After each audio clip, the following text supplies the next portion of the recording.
Hey everyone, welcome to my channel. My name's Lee.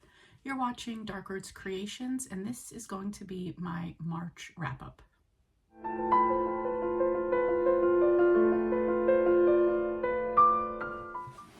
So it is actually the 31st, but I finished my last book yesterday. I know I'm not going to finish anything today, so I figured let me get this done.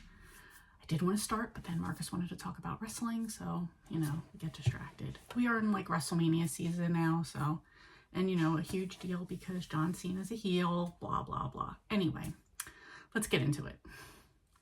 So the first book I finished was Holding the Dream by Nora Roberts. This was number 2 in the Dream trilogy. Read the first one in February, read the third one by accident, I think last year. Or earlier, I think it was last year. So I needed to get this one done. At some point I might go back and reread the third, since now I have like the gist of this. But anyway, in this one, we are following Kate, who's one of the 3 sisters that live at Pretenses, which is a well-to-do family in their estate. And she's an attorney, and some drama goes down at her job, so she comes back and she's just like holding up here. The 2 other girls run a boutique for like upscale clothing. She is a partner in it, but she's a silent partner. So a guy, Byron DeWitt, comes around and starts to get to know her. That's her love interest for this one, and the story goes from there. Like I said, there's a third one after this, but didn't get into that one. So this is a romance. It's Nora Roberts, and I gave this one 4 stars. Okay, next up we have Thieves Gambit by Kavion Lewis. This is number 1 in the Thieves Gambit. I believe it's a duology. This one was billed as the Inheritance Games meets Ocean 11. So I love Ocean's 11. I love the Inheritance Games series. So I was like, this is perfect for me. This is a YA mystery thriller. I'd say more mystery. And so this girl and her mom, they are like thieves, con artists, and something happens with the mom, and the daughter, Ross, has to enter this competition, the Thieves Gambit, basically. And she's going to basically be like in a competition against a bunch of other thieves from around the world, and whoever wins gets a wish of their choice. So because something happened to her mom, she's trying to win for that reason, but nothing is how she thinks it is. So the competition is stiff, the stakes are high, and we go from there. This one I gave 4 stars. All right, next one up is Gingerbread Danger by Amanda Flower. This is number 9 in the Amish Candy Shop series. This takes place in Harvest, Ohio, in an Amish community. Bailey is a chocolate maker. Her family and her grandmother run Swissman Sweets, which is an Amish candy shop. Bailey also has a chocolate factory in the town that she's building up. She also does a Food Network type of show where she does chocolates. So it is Christmas time. The town is getting ready to do their winter festival, which is going to be themed Candyland. And somebody who works for Bailey went to put decorations up on the roof. He's found dead. And so they have to figure out who killed him, as well as a lot of the Amish families are being families and businesses are being robbed right now. So they're trying to figure out both and figure if it's the same person or what's going on. We also have, I forget her name, but the one that's always making Bailey watch the pig, who I know the pig is very beloved. I'm not interested at all, but whatever. Other than that, I really enjoyed it. I gave it 4 stars. Okay, next up is She's Not Sorry by Mary Kubica. This was about a woman named Megan, who is a single mom to a teenager, as well as like an ICU nurse, ER nurse. And she has a patient that comes in one day who fell off of a bridge. And she's in a coma, and they're just trying to take care of her. In the meanwhile, a little bit later, somebody comes forth and says that they saw that she was, the girl, the victim, was pushed. So now they're trying to figure out what happened and keep her stable enough in hopes that she comes out of the coma and can tell them what's going on. Megan, the nurse, she gets close to the family. They talk to her because they're there all the time, and she knows that she should stay a little bit detached, but for some reason she just feels like a connection with the parents, and she's maybe getting a little bit too involved with this while her daughter is being a little bit of an attitude. So and I'm trying to be vague, so some things that happen, Megan feels that her family might be a little bit more connected to the situation, and now she is really concerned for her daughter's safety. I'm gonna leave it at that. This one took a bit of a turn that I didn't care for. Let me tell you, the middle twist, when I found out what that was, I was like, oh shit, that was such a good, and it just seamlessly went into it. So I really enjoyed that one. One of the twists at the end, and there weren't a ton of them, but at the end, there were for a minute, but then just one at the end, I wouldn't say it ruined it for me, but it definitely slightly turned me off. So I gave this one 3.75 stars. Okay, next up we have A Merry Little Murder Plot by Jen McKinley. This is number 15 in the Library Lover series. This one also takes place at Christmas time. And there is a author in residence named Helen Monroe. So she's basically coming to the library, and just around town, she's writing her latest book. And she's a little bit, I don't want to say cold, but maybe distanced from everybody. So Lindsay Norris, who's the head librarian at Briar Creek Library, she invites her to the Crafternooners Club, which is where they do like a craft in the afternoon, maybe have a little bit of a snack in the back room at the library. The woman says no because earlier in the day there was somebody there that kind of got rude with her. So it turns out that this woman is Helen's #1 fan. It comes off a bit stalkerish. Lindsay used to have a stalker or a stalker situation, so she's kind of very sensitive to this. And plus she's just such a nice person, so she's kind of trying to figure out what's going on. And of course, it's a cozy mystery, so there's a murder, and Lindsay and the Crafternooners step in to help solve the murder and figure out what happened. I'm going to leave it at that because I don't want to give anything away. I really enjoyed this one. I'm a huge fan of the Library Lover series, and I gave this one 4 stars. Okay, next up I have The Inmate by Frida McFadden. This is about a woman named Brooke. She is a nurse. She moves back to her hometown, and she gets a job working in the local prison. She's a single mom, and she's just trying to start her life over again.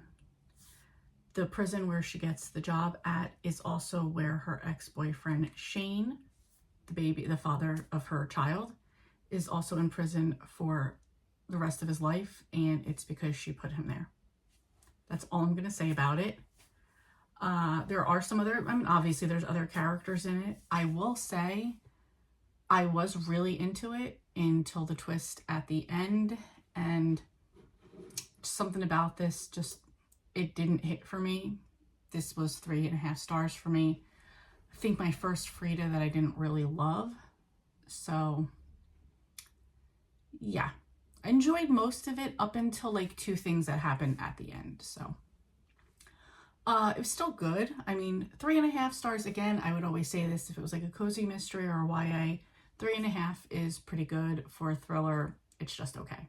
So I still have a huge pile, like that whole pile right there is all Frida McFadden. So I'm still going to read her, but I'm a little bit disappointed because I was hoping it was going to be good. And I was really hoping with the twists that were happening in this one that it was going to go in a different direction. So it can't all be great, but I still thought it was good. Okay, next up is Emma of 83rd Street by Audrey Beliza and Emily Harding. This was a retelling of Jane Austen's Emma. I haven't read this book. This is also, I'm sorry, this is also number 1 in For the Love of Austin. As I was reading, so I was reading this for a book club. I didn't, like I said, I didn't read Emma, so I didn't know what it was about. However, as I was reading it, I noticed that this sounded a lot like the plot of the movie Clueless, and I looked up Clueless, and yes, it was also a retelling. I didn't know that, but that was like the vibe I was getting. So I imagine that was pretty accurate then for the book Emma. Anyway, this is about, brief synopsis, because I'm sure most people have read Emma or know what it's about, or have watched Clueless and now know what it's about. But this is about a girl named Emma who lives on 83rd Street in Manhattan, very well to do. She lives next door to a guy named George, and they're best friends, but they're like a little bit of a snarky banter back and forth with them their whole lives. She's in her final year of grad school. She's getting ready to, she wants to work at this museum. While she's starting her last semester of college, she befriends one of the girls in the class who's a little bit not as high status Manhattan as she is. She's not from New York. And she kind of takes her under her wing, gives her a little bit of a makeover, and helps her find romance and live more of the 83rd Street life. Right away, you know that her and George, also known as Knightley, the neighbor, they're going to wind up getting together. They don't realize it, and then they do. So that's it. At the end, at the end of this book, you're introduced to the main character that's going to be in book 2. Don't know how many there's going to be, but I think I might be interested in that one as well. Give me a second and I will tell you what that one is supposed to be about. That is, the book is called Elizabeth of East Hampton, and this is going to be a Pride and Prejudice retelling. I actually have read Pride and Prejudice. I'm not the biggest fan like a lot of other people, but maybe I'll give it a shot in this retelling and see how that goes. Anyway, I gave this one 4 stars. Okay, next up, I was through a book club, very popularity pressured into reading this. This is The Pumpkin Spice Cafe by Laurie Gilmore. This is number 1 in the Dream Harbor series. So this is about a woman named Jeannie who is gifted her aunt's cafe, and she is excited for this because she just was kind of like working a desk job, kind of bored. So she looks at this as like a new exciting venture. Dream Harbor is a very small town. There's a farmer, Logan, that lives there. He doesn't like to get caught up in the small town gossip. He sees this girl and kind of like, oh, she's an outsider, but he finds himself very quickly attracted to her. So it is billed as, and I want to laugh because I know this is something that Sarah from the Bookish Knitter hates, is when something is, it says, The Pumpkin Spice Cafe is a cozy romantic mystery for fans of Gilmore Girls with a grumpy/sunshine dynamic, a small town setting, and an HEA guaranteed. I see that they're doing Gilmore Girls because it's a small town. The grumpy sunshine, I know that's supposed to be Luke and Lorelai. I didn't see it that way at all. There is a bit of, when the spice goes, there is a bit of spice. I tend to just fast forward through because I find it very boring to listen to. I gave this one 3 stars. There's more in the series. There's currently 5 books.